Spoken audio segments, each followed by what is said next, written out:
প্যারে হাজিরিন, নবীর সাহাবী আবু হুরায়রা রাদিয়াল্লাহু তাআলা আনহু এবং তিনার ছাত্র সাঈদ ইবনুল মুসাইয়িব রাহমাতুল্লাহি আলাইহি কুফার বাজারে গেছেন কেনাকাটা করার জন্য।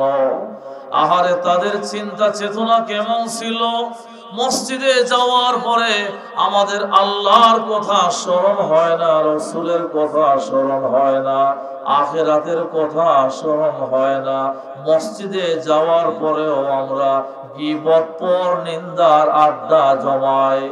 মসজিদে যাওয়ার পরে আল্লাহর কথা স্মরণ হয় না, বা মসজিদে যাওয়ার পরে আল্লাহর কথা স্মরণ হলেও চাষটলে যাওয়ার পরে আল্লাহর কথা স্মরণ হয় না, নামাজের কথা স্মরণ হয় না, আখিরাতের কথা স্মরণ হয় না।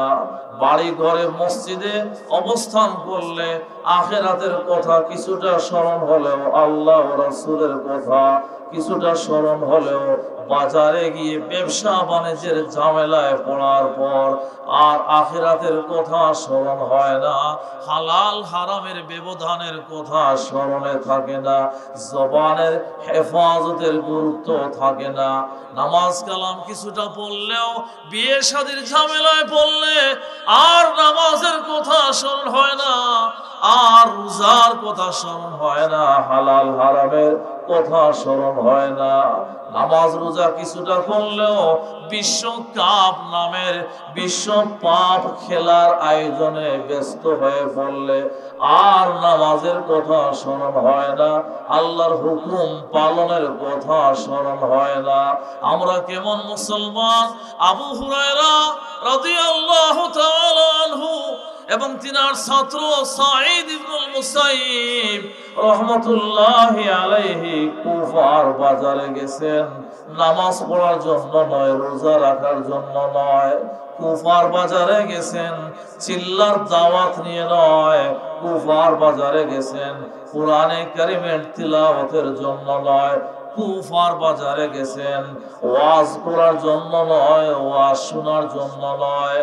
নবীর সাহাবী হযরতে আবু হুরায়রা রাদিয়াল্লাহু তাআলা আনহু এবং তিনার ছাত্র সাঈদ ইবনুল মুসাইয়িব রাহমাতুল্লাহি আলাইহি কুফার বাজারে গেছেন কেনাকাটার জন্য।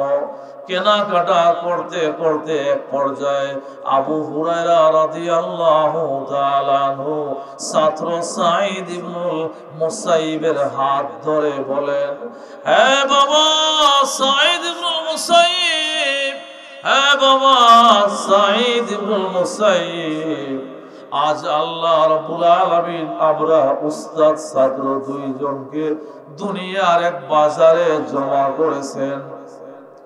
আজ আল্লাহ রাব্বুল আলামিন আমরা উস্তাদ ছাত্র দুইজনকে দুনিয়ার এক বাজারে কেনাকাটা করার জন্য জমা করেছেন। বাবা, এইরকম বাজার শুধু দুনিয়াতে নয়, এইরকম বাজার জান্নাতুল ফেরদাউসে কায়েম হবে। সুবহানাল্লাহ! এইরকম বাজার শুধু দুনিয়াতে নয়, এইরকম বাজার জান্নাতুল ফেরদাউসে কায়েম হবে। জান্নাতুল ফেরদাউসের বাজার, সেই বাজার বিশাল বাজার হবে। সেই বাজার আর দুনিয়ার বাজারে ব্যবধান হলো, দুনিয়ার বাজারে সব কিছু পাওয়া যায় না, কিন্তু জান্নাতের বাজারে যাই চাওয়া হবে তাই পাওয়া যাবে। সুবহানাল্লাহ! জান্নাতের বাজারে যাই চাওয়া হবে তাই পাওয়া হবে, যাই চাওয়া হবে তাই পাওয়া যাবে। দুনিয়ার বাজার আর জান্নাতের বাজারের পরস্পর ব্যবধান। আরেক ব্যবধান হলো দুনিয়ার বাজারে টাকা পয়সা ছাড়া কিছু কেনা যায় না, জান্নাতের বাজারে কোনো কিছু নেয়ার জন্য একটা টাকাও লাগবে না, যেহেতু ওই বাজারের বিক্রেতা হবেন স্বয়ং আল্লাহ রাব্বুল আলামিন। আল্লাহু আকবার! হ্যাঁ সাঈদ ইবনে মুসাইয়িব, আজ আল্লাহ রাব্বুল আলামিন আমরা উস্তাদ ছাত্র দুইজনকে দুনিয়ার বাজারে জমা করেছেন। বাবারে, আমি আল্লাহ রাব্বুল আলামিনের দরবারে দোয়া করি, উস্তাদ ছাত্রের হাত ধরে দোয়া করছেন, আমি আল্লাহ রাব্বুল আলামিনের দরবারে দোয়া করি, আজ আল্লাহ রাব্বুল আলামিন যেভাবে আমাদেরকে দুনিয়ার বাজারে একত্রিত করেছেন, কাল কিয়ামতের ময়দানেও যেন আল্লাহ রাব্বুল আলামিন আমরা উস্তাদ ছাত্র বাপ বেটা দুইজনকে জান্নাতের বাজারে সমবেত হওয়ার তৌফিক দেন, দান করেন। আওয়াজ করে বলে সুবহানাল্লাহ। ভাই দোস্তর বুজুর্গ, দুনিয়ার বাজারে যাওয়ার পরে আখিরাতের বাজারের কথা স্মরণ হয়েছে। আমরা দুনিয়ার বাজারে যাওয়ার পরে আমাদের কি অবস্থা হয়? আবু হুরায়রা রাদিয়াল্লাহু তাআলা আনহু দোয়া করেছেন, বাবা আজ আল্লাহ রাব্বুল আলামিন যেভাবে আমাদেরকে দুনিয়ার বাজারে জমা করেছেন, কিয়ামতের ময়দানে যেন আমাদেরকে এভাবে জান্নাতের বাজারে একত্রিত হওয়ার তৌফিক দান করেন। আমরা একে অপরের জন্য দোয়া করি। ভাই দোস্তর বুজুর্গ, আজকের এই মহা সম্মেলন, এই সম্মেলন শেষ সম্মেলন নয়, দুনিয়ার এই ওয়াজ মাহফিল শেষ ওয়াজ মাহফিল নয়, দুনিয়ার এইসব ইসলামী মহাসম্মেলন শেষ ইসলামী মহাসম্মেলন নয়। জান্নাতে যাওয়ার পরে ইসলামী মহাসম্মেলন হবে, ওই সম্মেলনের সভাপতি হবেন স্বয়ং আল্লাহ রাব্বুল আলামিন। ওই সম্মেলনের বক্তা হবেন নবী হযরতে দাউদ আলাইহিস সালাম। ওই সম্মেলনের বক্তা হবেন নবী মুহাম্মদুর রাসূলুল্লাহ সাল্লাল্লাহু আলাইহি ওয়াসাল্লাম। ওই সম্মেলনে দাউদ নবী কুরআনে কারীমের তিলাওয়াত করবেন, জাবুর কিতাব থেকে তিলাওয়াত করবেন। ওই সম্মেলনে নবী মুহাম্মদুর রাসূলুল্লাহ সাল্লাল্লাহু আলাইহি ওয়াসাল্লাম তিলাওয়াত করবেন। ওই সম্মেলনের শেষ প্রান্তে বাবারা স্বয়ং আল্লাহ রাব্বুল আলামিন আমাদেরকে সূরা রহমান তিলাওয়াত করে শোনাবেন। সুবহানাল্লাহ। আমরা একে অপরের জন্য দোয়া করি। আল্লাহ রাব্বুল আলামিন আজ আমাদেরকে যেভাবে দুনিয়ার এই ওয়াজ মাহফিলে, দুনিয়ার এই ইসলামী মহাসম্মেলনে জমা করেছেন, আল্লাহর দরবারে কায়েমন বাক্যে দোয়া করি, কাল কিয়ামতের ময়দানে আল্লাহ রাব্বুল আলামিন যেন আমাদেরকে জাহান্নামের অগ্নিকুণ্ড থেকে রক্ষা দিয়ে মুক্তি দিয়ে জান্নাতের ইসলামী মহাসম্মেলনে যোগদানের তৌফিক দান করেন। আল্লাহুম্মা আমিন। আল্লাহ তুমি আমাদের রুনাজারি, আমাদের ইয়াহাজারিকে কবুল ও মঞ্জুর ফরমাও। আল্লাহুম্মা আমিন। ভাই দোস্তর বুজুর্গ, জানে দো আলম পয়গম্বর ইসলাম সাল্লাল্লাহু আলাইহি ওয়াসাল্লাম বলেন, আমার উম্মতেরা তোমরা এমন জামানায় তোমাদের আবির্ভাব হবে, এমন জামানায় তোমাদের আগমন হবে, আমি আখিরি জামানার নবী মুহাম্মদুর রাসূলুল্লাহ সাল্লাল্লাহু আলাইহি ওয়াসাল্লামকে তোমরা পাইবা না। আমাদের মতো আখিরি জামানার উম্মতকে লক্ষ্য করে আল্লাহর নবী 1400 বছর পূর্বে বলে গেছেন, হে আমার আখিরি জামানার উম্মতেরা তোমরা এমন জামানায় আগমন করবা, এমন জামানায় তোমাদের আগমন হবে, আমি নবী মুহাম্মদুর রাসূলুল্লাহর দিদার তোমাদের নসিব হবে না। আমার সাহাবায়ে কেরামকে তোমরা পাইবা না, আবু বকরকে পাইবা না, উমরকে পাইবা না, উসমান জিন্নুরাইনকে পাইবা না, আলী কাররামাল্লাহু ওয়াজহাহু কেও পাইবা না, আব্দুল্লাহ ইবনে মাসউদ কেও পাইবা না, আব্দুল্লাহ ইবনে আব্বাস কেও পাইবা না, আবু হুরায়রা রাদিয়াল্লাহু আনহু কে পাইবা না। আব্দুল্লাহ ইবনে উম্মে মাকতুম কে পাইবা না, বেলাল হাবশি কে পাইবা না, আসওয়াদ কিন্দি কে পাইবা না, আবু উমামা আল বাহিলি কে পাইবা না, সুহাইব রুমি কে পাইবা না, আব্দুর রহমান ইবনে আউফ কে পাইবা না, আমার কোন সাহাবী কে তোমরা পাইবা না। হে আখিরি জামানার উম্মতেরা, ওই কঠিন জামানায়, ফিতনা ফাসাদের জামানায় যখন আমি নবী মুহাম্মদ কে পাইবা না, আমার কোন সাহাবী কে পাইবা না, ওই কঠিন জামানায়, ফিতনা ফাসাদের জামানায় তোমরা তোমাদের ঈমান ও আমলের হেফাজত কিভাবে করবা? হে আমার উম্মতেরা, আখিরি জামানার উম্মতেরা, আলাইকুম বিমুজালাসাতিল উলামা। হে আমার আখিরি জামানার উম্মতেরা, ওই ফিতনা ফাসাদের জামানায়, আখিরি জামানায় ঈমান ও আমলের যদি হেফাজত করতে চাও, তাহলে উম্মতের হক্কানি উলামায়ে কেরাম, যারা আমার নায়েব, যারা আমার প্রতিনিধি, উম্মতের উলামায়ে কেরামের সাথে সম্পর্ক রাখিও। উম্মতের উলামায়ে কেরামের সাথে সম্পর্ক রাখার সুবাদে ঈমান ও আমলের হেফাজত হবে। ঈমান ও আমলের এই ফিতনা ফাসাদের জামানায় ঈমান ও আমলের হেফাজতের একটাই মাত্র ব্যবস্থা, উম্মতের হক্কানি উলামায়ে কেরামের সাথে সম্পর্ক রাখতে হবে। উলামায়ে কেরামের সাথে সম্পর্ক থাকবে, মাদ্রাসার হেফাজত হবে। উলামায়ে কেরামের সাথে সম্পর্ক থাকবে, পীর মুরিদি মেহনতের হেফাজত হবে। অন্যথায় পীর মুরিদির মেহনত ভণ্ডামি নষ্টামিতে রূপান্তরিত হবে। আমাদের দেশের অনেক অনেক সিলসিলা এগুলা মূলত ভালো ছিল, কিন্তু এখন ভণ্ডামি নষ্টামি নোংরামিতে লিপ্ত হয়েছে। এর একটাই মাত্র কারণ, হক্কানি উলামায়ে কেরামের সাথে তাদের সম্পর্ক নাই। উলামায়ে কেরামের সাথে সম্পর্ক থাকবে, হ্যাঁ, পীর মুরিদির মেহনত হেফাজতে থাকবে, উলামায়ে কেরামের সাথে সম্পর্ক থাকবে, দাওয়াত ও তাবলীগের মেহনত হেফাজতে থাকবে।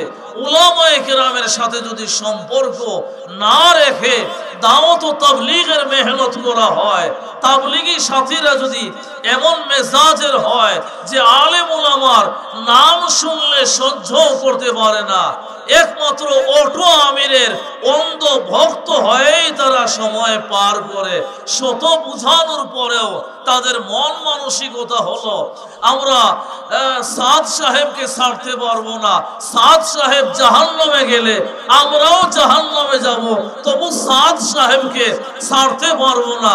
এই ধরনের কথা তো পীর সাহেব জাহান্নামে গেলে আমরাও জাহান্নামে যাব, আমির সাহেব জাহান্নামে গেলে আমরাও জাহান্নামে যাব, এটা মুমিন মুসলমানের কথা নয়, মক্কার কাফের মুশরিকদের কথা।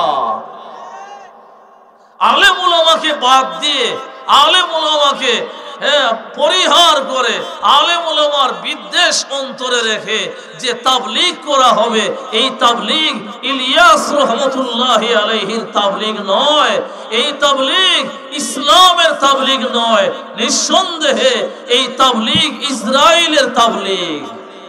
এতদিন পর্যন্ত উলামায়ে কেরাম অনেক বুঝিয়েছেন, পরিষ্কার ভাবে হয়তো বুঝাতে পারেন নাই। এই কয়েকদিন হলো বিষয়টা খুব ভালো করে পরিষ্কার হয়েছে। এখন সবার মুখে যে সাদিয়ানি এতাআতি হাতাহাতি গ্রুপ, এর একটা জঙ্গি সংগঠন, ইসকন হলো হিন্দু নামধারী জঙ্গি সংগঠন, আর সাদিয়ানি গ্রুপ হলো মুসলিম নামধারী একটি জঙ্গি সংগঠন। আল্লাহ যেন এদের বিভ্রান্তি থেকে আমাদের দাওয়াত ও তাবলীগের মেহনত হেফাজত রাখেন, বলি আল্লাহুম্মা আমিন। উলামায়ে কেরামের কেরামের সাথে আমরা বিদ্বেষপূর্ণ মনোভাব না রাখি, বিদ্বেষপূর্ণ আচরণ না করি। উলামায়ে কেরামের মহব্বত কেন অন্তরে রাখতে হবে? উলামায়ে কেরাম হলেন ওয়ারাসাতুল আম্বিয়া, নায়েবে নবী, নবীর উত্তরাধিকারী, নবীর ওয়ারিস, নবীর উত্তরাধিকারী। নবীর মহব্বতে আলেম উলামাকে মহব্বত করতে হবে। আল্লাহর মহব্বতে আলেম উলামাকে মহব্বত করতে হবে। আলেম উলামার মহব্বত তারা অনেক জায়গা জমির মালিকের জন্য নয়।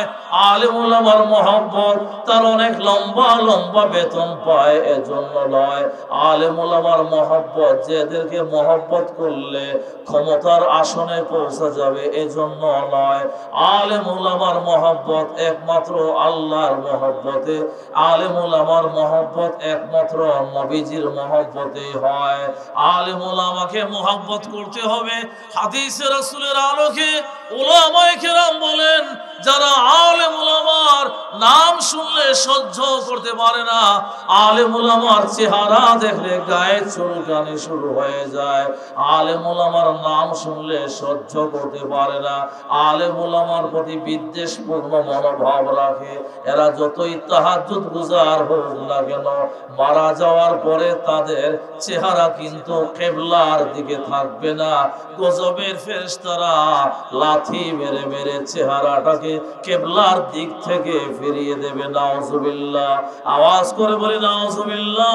ভাই দোস্তর বুজুর্গ, আলেম উলামা আমাদের আকাবির আসলাফ পূর্বসূরি উলামায়ে কেরাম, যাদের বদৌলতে আমরা ঈমান পেয়েছি, ইসলাম পেয়েছি, মূলে নবীজির অবদান, মূলে সাহাবায়ে কেরামের অবদান, মূলে তাবেঈন, তবে তাবেঈন, আইম্মায়ে মুজতাহিদিনের অবদান, মূলে আইম্মায়ে মুজতাহিদিনের অবদান।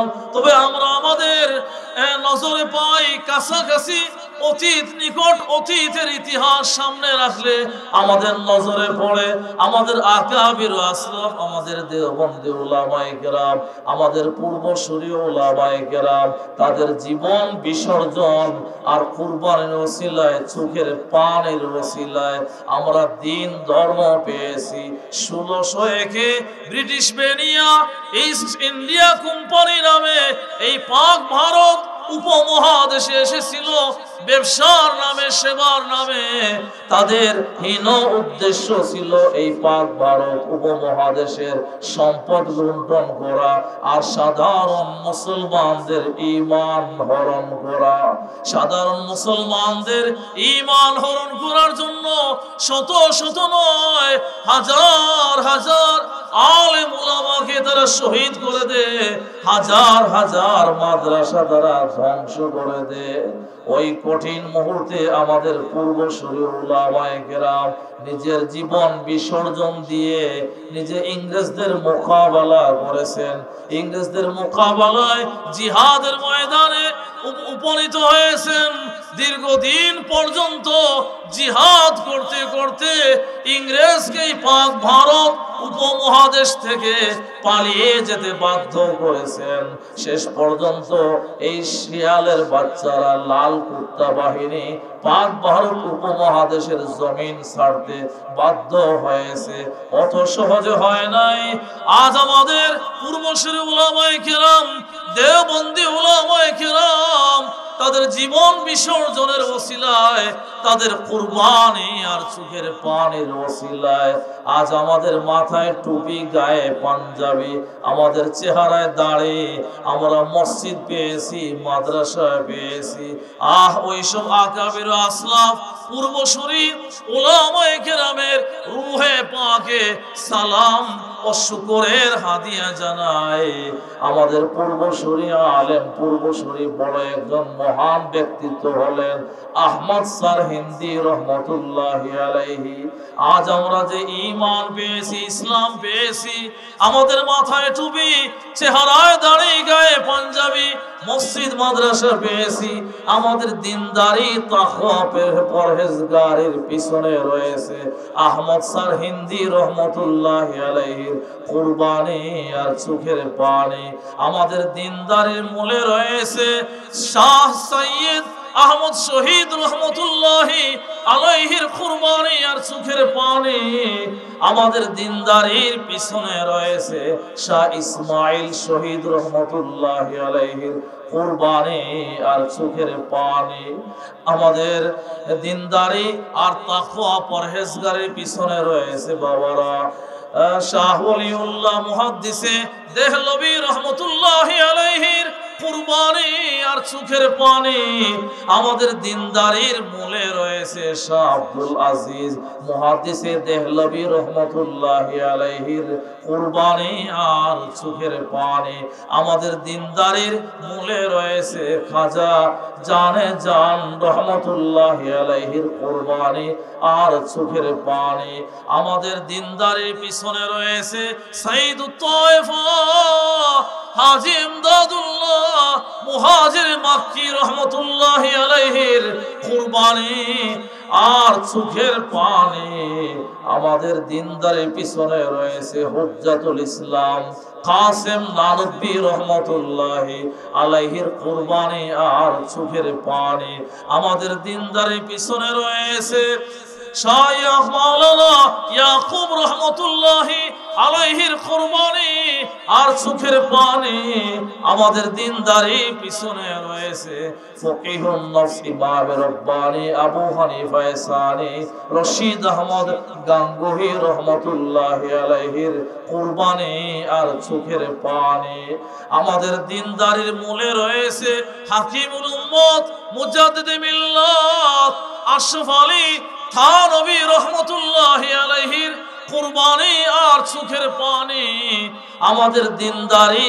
আর তাকওয়া পরহেজগারির পিছনে রয়েছে কুতুবুল আলম হুসাইন আহমদ মাদানী রহমতুল্লাহি আলাইহির কুরবানি আর চোখের পানি, কুতুবুল আলম হুসাইন আহমদ মাদানী রহমতুল্লাহি আলাইহি আমার দাদা উস্তাদ আমার শাইখ ও মুর্শিদ হলেন আল্লামা গহরপুরী রহমতুল্লাহি আলাইহি, তিনার শাইখ ও মুর্শিদ হলেন কুতুবুল আলম হুসাইন আহমদ মাদানী রহমতুল্লাহি আলাইহি।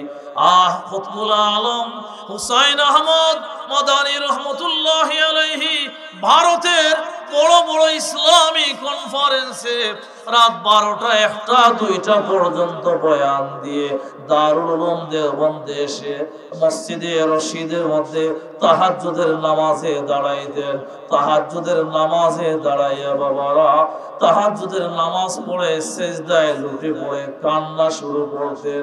কুতুবুল আলম মাদানী রহমতুল্লাহি আলাইহি বেশি আগের লোক নয়, আমার দাদা উস্তাদ কুতুবুল আলম হুসাইন আহমদ মাদানী রহমতুল্লাহি আলাইহি দারুল উলুম দেওবন্দের মসজিদে রশিদে রাত 3টা 4টা বাজে তাহাজ্জুদের নামাজ পড়ে সিজদায় লুটে পড়ে কান্নায় ভেঙে পড়তেন, কান্না শুরু করতেন, মাওলা গো তোমার নবী মুহাম্মদুর রাসূলুল্লাহ সাল্লাল্লাহু আলাইহি ওয়াসাল্লাম এই উম্মতকে জাহান্নামের কিনারা থেকে উদ্ধার করার জন্য উহুদের ময়দানে দান দান মুবারক শহীদ করেছেন।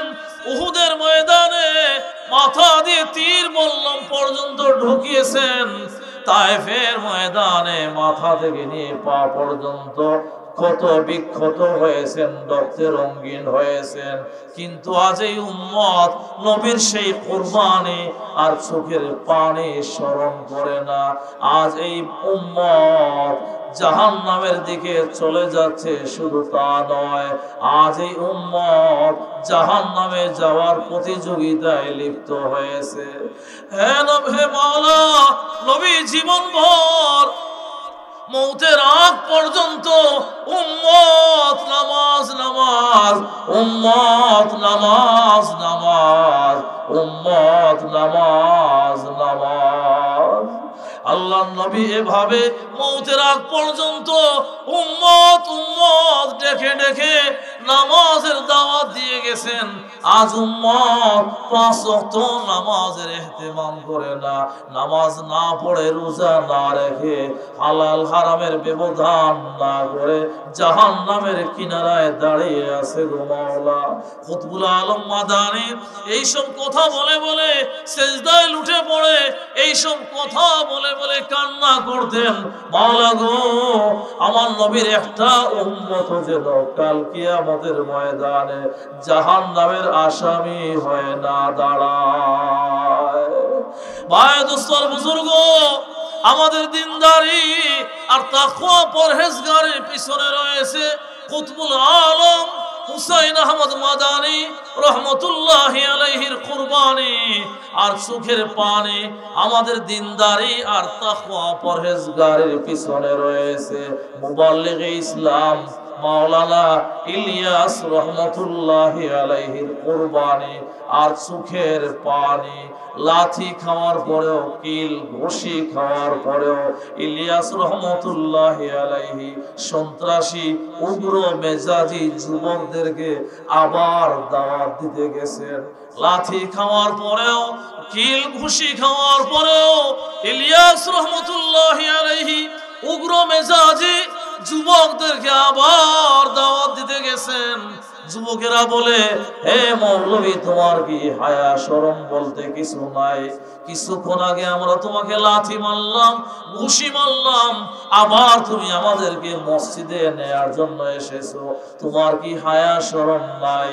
ইলিয়াস রহমতুল্লাহি আলাইহি বলেন, হে যুবক ভাইরা, আহা আমার হায়া শরম আছে, তারপর আমার মনে বারবার উঠে পড়ে এই দ্বীনের জন্য আল্লাহর নবী মাথা থেকে নিয়ে পা পর্যন্ত রক্তে রঙিন হয়েছেন।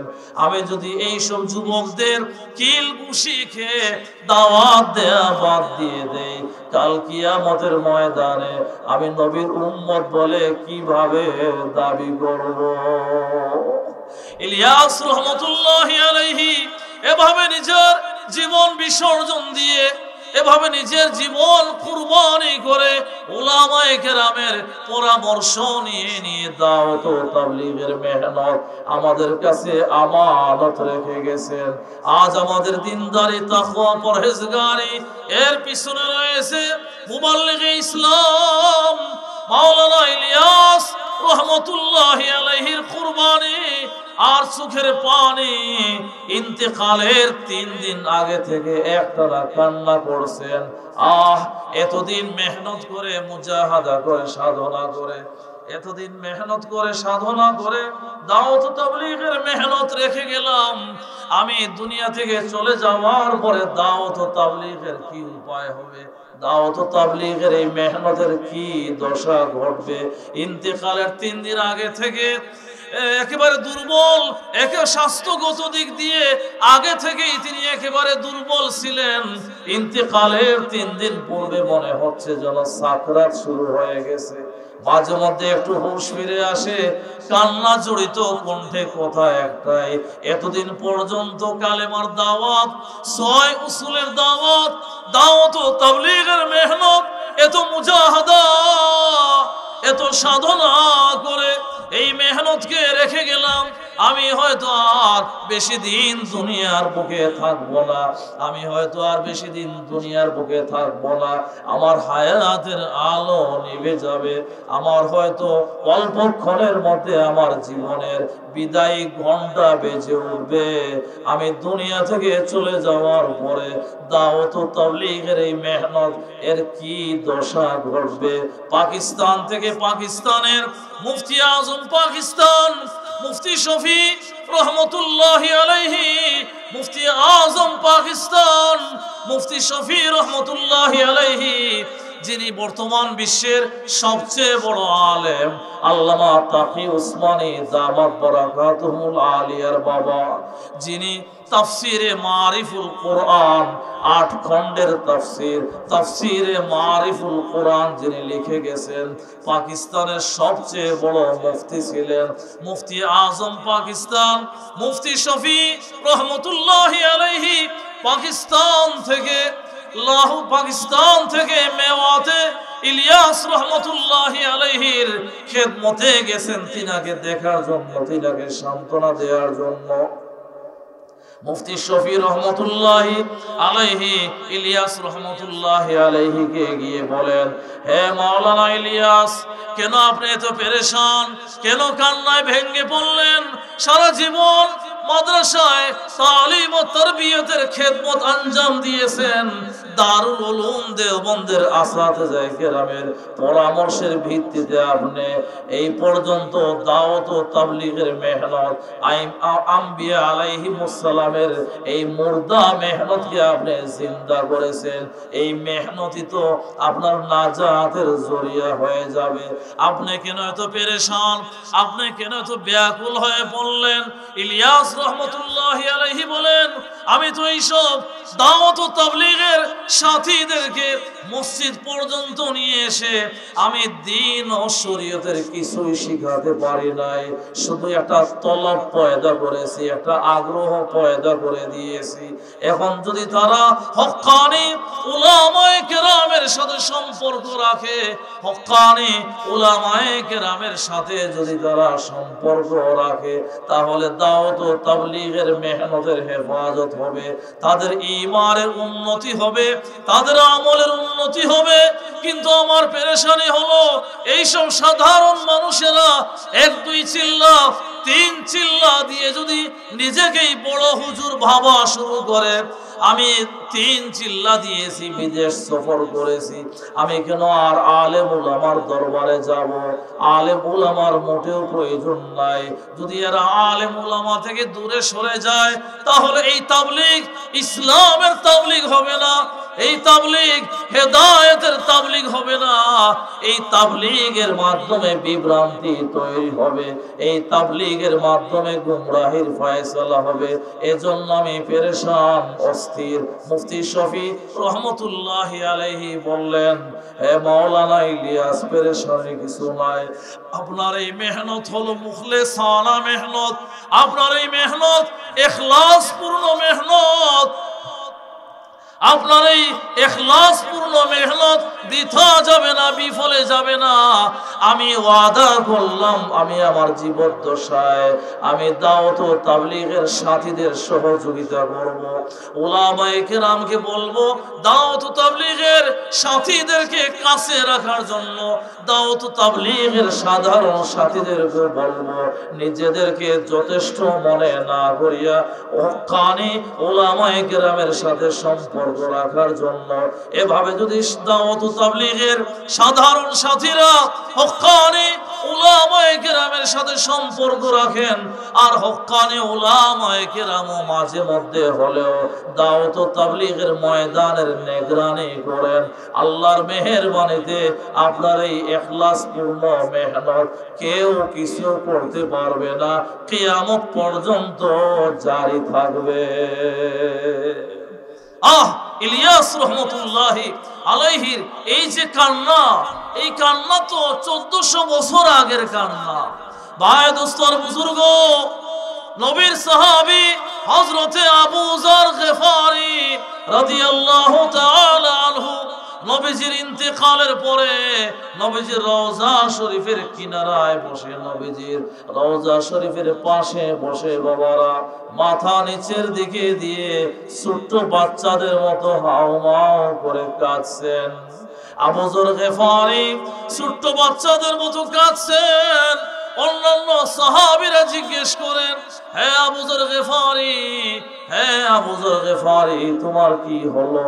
নবীজির রওজা শরীফের পাশে বসে এভাবে মাথা নিচের দিকে দিয়ে ছোট্ট বাচ্চাদের ন্যায় হাউমাউ করে কাঁদছো কেন? আবু যর গফারি বলেন, আমার স্মরণ হয়েছে নবীজির একটা হাদিস। আল্লাহর নবী হাদিসের মধ্যে বলেছেন, কিয়ামতের পূর্বক্ষণে আখেরি জামানায় উম্মতের ঈমান ও আমলের হেফাজতের একটাই মাত্র ব্যবস্থা হলো হক্কানি উলামায়ে কেরামের সাথে সম্পর্ক রাখতে হবে। হক্কানি উলামায়ে কেরামের সাথে সম্পর্ক রাখার মাধ্যমে সাধারণ মানুষের ঈমানের হেফাজত হবে, আমলের উন্নতি হবে। ওই হাদিসটা আমার স্মরণ হয়েছে। এমন এক ফিতনার জামানা যদি আসে, যে ফিতনার জামানায় সাধারণ মানুষরা নিজেকে গবেষক মনে করবে, নিজেকেই আলেম মনে করা শুরু করবে, নিজেকেই বড় মনে করা শুরু করে, আর আলেম ওলামার কাছে যাবে না, আলেম ওলামার দ্বার দাঁড়বে না। ওই কঠিন ফিতনার জামানায় নবীর এই সব অসহায় গরিব উম্মতের কি করুণ দশা হবে। যখন আলেম ওলামা থেকে দূরে চলে যাবে, ওই কঠিন মুহূর্তে আমার নবীর উম্মতের কি অবস্থা হবে, ঈমানের কি অবস্থা হবে, আমলের কি অবস্থা হবে। ওই জামানার কথা স্মরণ করে আর নবীজির হাদিসটা স্মরণ করে আমি কাঁদছি। ওই কঠিন ফিতনার জামানায় যখন নবীর একদল উম্মতেরা আলেম ওলামার সাথে সম্পর্ক বিচ্ছেদ করবে, আলেম ওলামা থেকে দূরে সরে বসবে, ওই সময় তাদের ঈমান আমলের কি করুণ অবস্থা হবে। আল্লাহ যেন এমন অবস্থা থেকে আমাদের হেফাজত করেন, বলি আল্লাহুম্মা আমিন।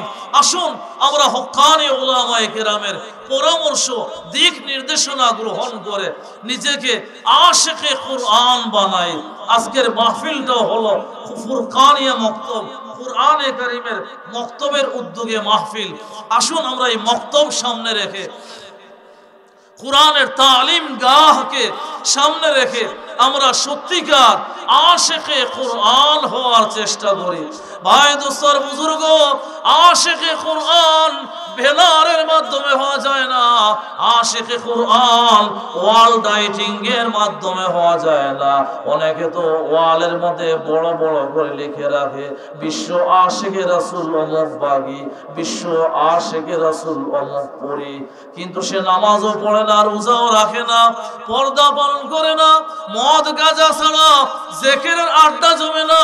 এ তো বিশ্ব ওলি নয়, বিশ্ব শয়তান। দাবি করে বিশ্ব ওলি, দাবি করে বিশ্ব আশিকে রাসূল।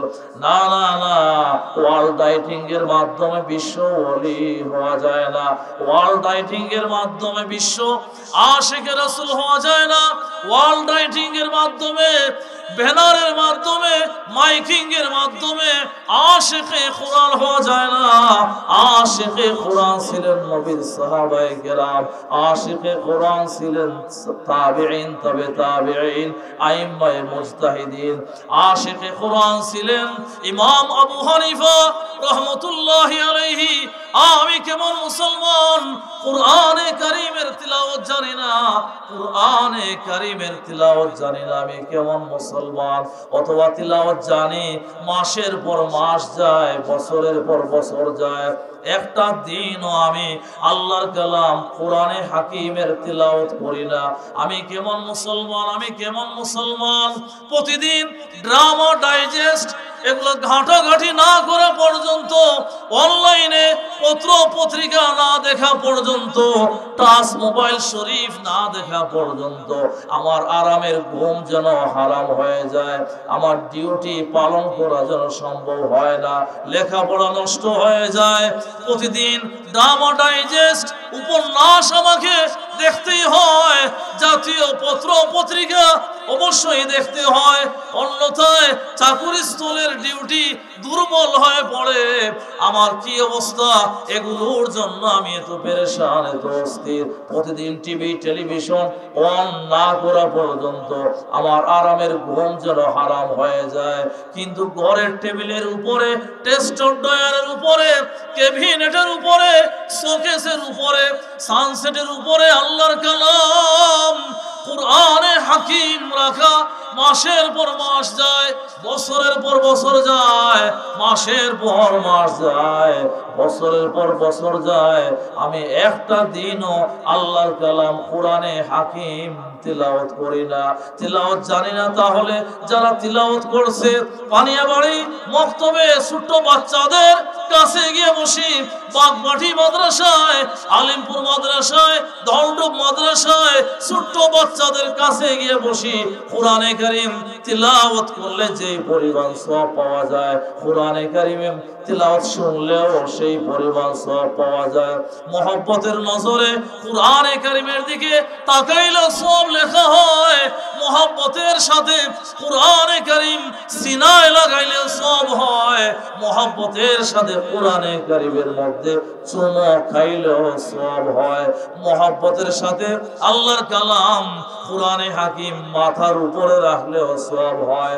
মুফতি ফজলুল হক আমিনী রহমতুল্লাহি আলাইহি এক সফরের কারগুজারি বয়ান করতে গিয়ে বলেন, আমি স্বচক্ষে দেখলাম শামসুল হক ফরিদপুরি রহমতুল্লাহি আলাইহি, শামসুল হক ফরিদপুরি রহমতুল্লাহি আলাইহি শেষ রাতে তাহাজ্জুদের নামাজ পড়ে আল্লাহর কালাম কোরআনে হাকিম তিলাওয়াত করছেন।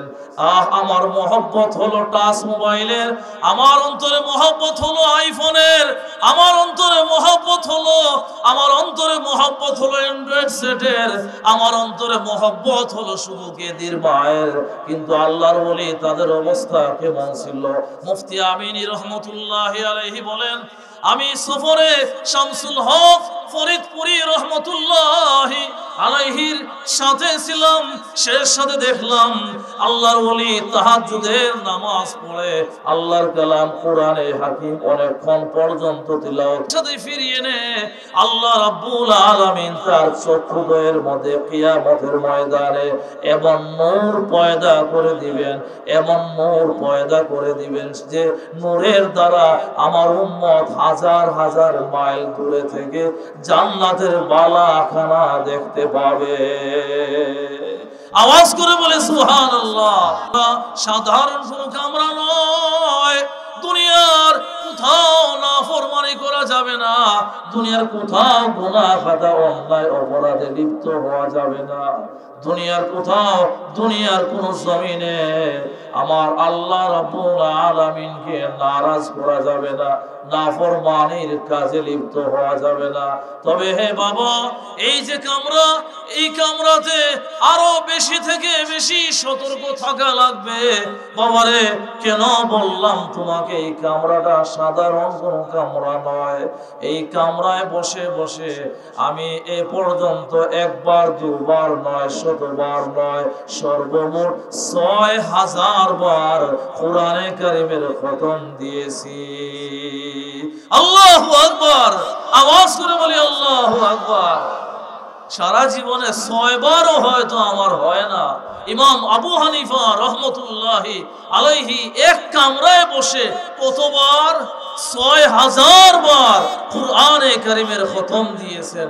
ভাই দোস্তর বুজুর্গ, ইমাম আবু হানিফা রহমতুল্লাহি আলাইহি আশিকে কুরআন ছিলেন, আশিকে কুরআন ছিলেন। ইমাম শাফিঈ রহমতুল্লাহি আলাইহি আশিকে কুরআন ছিলেন। ইমামুল মদিনা ইমাম মালিক রহমতুল্লাহি আলাইহি আশিকে কুরআন ছিলেন। ইমাম আহমদ ইবনে হাম্বল রহমতুল্লাহি আলাইহি আশিকে কুরআন ছিলেন। হুজ্জাতুল ইসলাম ইমাম গাযালি রহমতুল্লাহি আলাইহি আশিকে কুরআন ছিলেন। জুন্নুন মিসরি রহমতুল্লাহি আলাইহি আশিকে কুরআন ছিলেন। বড় পীর আব্দুল কাদের জিলানী রহমতুল্লাহি আলাইহি আশিকে কুরআন ছিলেন। জুনায়েদ বাগদাদি রহমতুল্লাহি আলাইহি আশিকে কুরআন ছিলেন। খাজা কুতুবউদ্দিন বখতিয়ার কাকি রহমতুল্লাহি আলাইহি আশিকে কুরআন ছিলেন। খাজা উসমান হারুনি রহমতুল্লাহি আলাইহি আশিকে কুরআন ছিলেন। খাজা মঈনুদ্দিন আজমিরি রহমতুল্লাহি আলাইহি আশিকে কুরআন ছিলেন। শাহজালাল মুজাররদে ইয়ামানি রহমতুল্লাহি আলাইহি। আসুন আমরাও তাদের মতো সত্যিকার আশিকে কুরআন হয়ে যাই। আশিকে কুরআন দাবির মাধ্যমে হওয়া যায় না। আশিকে কুরআন এটা ব্যানারের মাধ্যমে হওয়া যায় না। আশিকে কুরআন এটা সাইনবোর্ডের মাধ্যমে হওয়া যায় না, দাবির মাধ্যমে হওয়া যায় না। আশিকে কুরআন হতে হলে শরীরের সব অঙ্গ প্রত্যঙ্গকে আল্লাহ রাব্বুল আলামিনের হুকুমের তাবে বানাইতে হবে। আমার জবানকে আশিকে কুরআন বানাতে হবে, কানকে আশিকে কুরআন বানাতে হবে, হাতকে আশিকে কুরআন বানাতে হবে, পা দুইকে আশিকে কুরআন বানাতে হবে। এই অঙ্গগুলো কিভাবে আশিকে কুরআন হবে?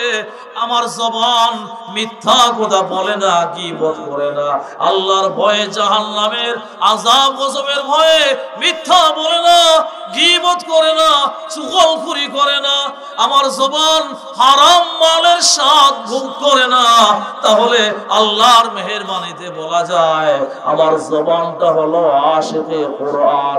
আমার কান গান শুনতে যায় না, আমার কান গীবতের আড্ডায় বসে না, গীবত শুনতে চায় না, আমার গান মিথ্যা সাক্ষী শুনতে চায় না, আমার গান শুনে শুনে নাপাক হয় নাই, অপবিত্র হয় নাই, বাদ্যযন্ত্র ব্যবহার করে করে নাপাক হয় নাই।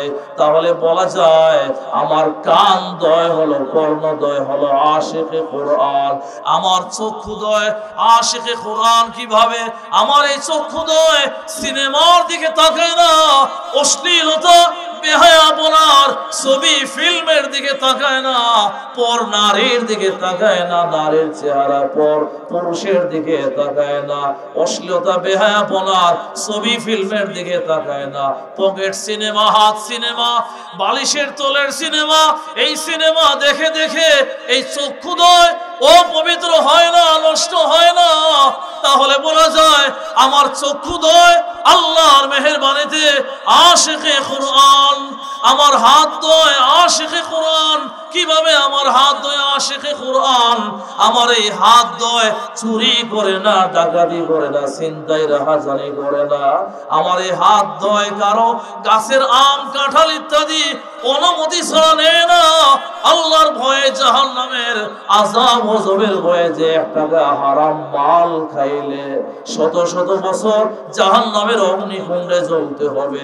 আল্লাহর নবী হাদিসের মধ্যে বলেন, একজন জামা কিনেছে 10 টাকা দিয়ে, 10 টাকার মধ্যে 9 টাকা হলো হালাল, মাত্র 1 টাকা হলো হারাম। 1 টাকা হারাম, হয়তো সুদের মাল অথবা ঘুষের মাল অথবা চুরি ছিনতাই করা মাল অথবা এতিমের মাল। 10 টাকার মধ্যে 9 টাকা হালাল, মাত্র 1 টাকা হারাম। এই 1 টাকা হারামের মিশ্রণের কারণে তার নামাজ আল্লাহর দরবারে কবুল হবে না। 1 টাকা হারাম মাল ভোগ করার কারণে শত শত বছর জাহান্নামের অগ্নিকুণ্ডে জ্বলতে হবে। আর জাহান্নামের আযাব গজবের ভয়ে সে হারাম মাল হাতে নেয় না, কাউকে অন্যায় ভাবে থাপ্পড় মারে না, কিল ঘুষি মারে না, এই হাতের দ্বারা অন্যায় কোনো কাজ করে না, এই হাতের দ্বারা অন্যায়ের কোনো বস্তু, হারাম কোনো বস্তু হাতে নেয় না। আল্লাহ পাকের নাফরমানিমূলক কাজের দিকে হাতকে বাড়ায় না। বলতে হবে আমার এই হাত দয় আল্লাহর মেহেরবানিতে আশিকে কুরআন। পা দয়কে আশিকে কুরআন বানাতে হবে। আমার পা দয় যাত্রার দিকে যায় না, আমার পা দয় কাদিয়ানীদের অনুষ্ঠানের দিকে যায় না, আমার পা দয় সাদিয়ানী নামের হাতাহাতি গ্রুপের তাবলীগের দিকে যায় না, আমার পা দয় দাওয়াত ও তাবলীগের সঠিক রাস্তায় চলে, আমার পা দয় উরস মাহফিলের ভণ্ডামি নষ্টামের দিকে যায় না, আমার পা দয় মাজার পূজা পীর পূজার দিকে যায় না, আমার পা দয় আমি মুসলমান হয়ে সরস্বতী পূজায় যায় না, আমার পা দয় দুর্গা পূজায় যায় না, আমার পা দয় বড়দিনের অনুষ্ঠানে যায় না, আমার পা দয় পিপুলবাড়িয়া বাজারের ওই পহেলা বৈশাখের ইলিশ ভাজা আর পান্তা পোষার আয়োজনের নোংরামিতে যায় না, আমার পা দয় গান বাদ্যযন্ত্র টিভি টেলিভিশনের আড্ডার দিকে যায় না, আমার পা দয় হিরোইন ফেন্সিডিল মদ গাজার আড্ডার দিকে যায় না। তাহলে বলা যায় আমার পা দয় আশিকে কুরআন। যারা এভাবে সত্যিকার আশিকে কুরআন হবে তাদের জাহেরেও বাতিনের মধ্যে, তাদের চক্ষুদয়ের মধ্যে নূর পয়দা হবে। একটা হাদিস পেশ করলে বুঝে আসবে কেমন নূর পয়দা হবে। আল্লাহর নবী বলেন, আমার কোন উম্মত পর নারীর দিকে তাকিয়েছে, আমার কোন উম্মত পর পুরুষের দিকে তাকিয়েছে, সাথে সাথে সে যদি তার দৃষ্টিকে ফিরিয়ে নেয়, আল্লাহর ভয়ে না না না, পর পুরুষের দিকে তাকানো যাবে না, পর নারীর দিকে তাকানো যাবে না।